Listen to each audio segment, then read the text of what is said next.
2020. What will it mean for the midterms? Let's bring in now Mark McKinnon, who's the executive producer of The Circus. He has a new article out in Vanity Fair, and also Nayyera as a former Obama White House senior director. Good evening to both of you. Thank you for joining us. Mark, before we get to this school story, I'd like to get your take on this Democratic victory in this special election in New York Battleground District. Republicans thought that they could flip it. They didn't. I think it's a big deal, Don, and I think it reflects some of the polling that we've seen in the last week or two that shows that Democrats are back in the game.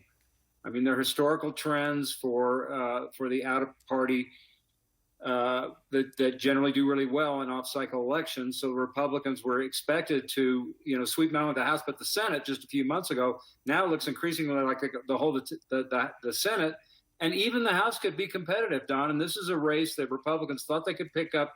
So this could be a real canary in the coal mine for Republicans, and I'm sure it's sending a chill through the Republican National Committee right now. Interesting.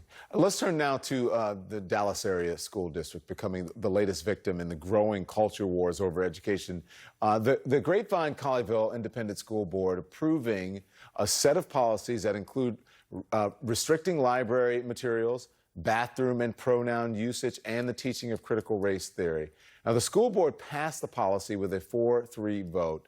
Nayyera, what we're seeing from this Dallas area school district is just the latest example of what has been really happening all across the country here.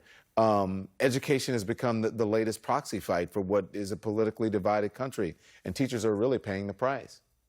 Teachers have always been on the front lines of the culture wars because that's where the next generation gets trained. But it really came out in the pandemic, Don, when parents realized exactly how hard it is to get your kids educated throughout the day. Unfortunately, teachers were not making any more money. Were having to deal with the same challenges the rest of the parents were. But they were the target for all of the ire and anxiety and angst. It's not new for public schools to be the target for a lot of the culture wars. It's been happening ever since public schools were founded, whether it was socialism at one point, now it's about race and challenges. But what we're seeing, particularly with Texas, is that when parents insert themselves as the experts, teachers don't get the support they need. Teachers are understaffed, overworked, and underpaid. So we're seeing teachers simply opt out. The idea of, taking a job just for the greater mission when you're not getting any other benefit, where our children are suffering because of it. Listen, I have members of my family who are in education. They're teachers and counselors, and my nieces, and we were on vacation. They had the time off, and they were working on their vacations, calling the parents, talking about, what they had to do to improve their scores, and on and on and on. I mean, Mark, teachers are already overloaded. Now they're finding themselves in the crosshairs of these fights. How much of this is because there have been concerted efforts, really, by conservative groups to make schools the center stage for these culture wars?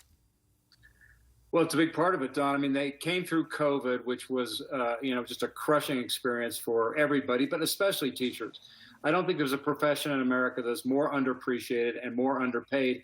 And the one thing that they have left is the thing that they love is to teach what they wanted to teach, the truth. I mean, there's another example today in Texas where a book was banned about slavery and the author was the guy who the school was named after.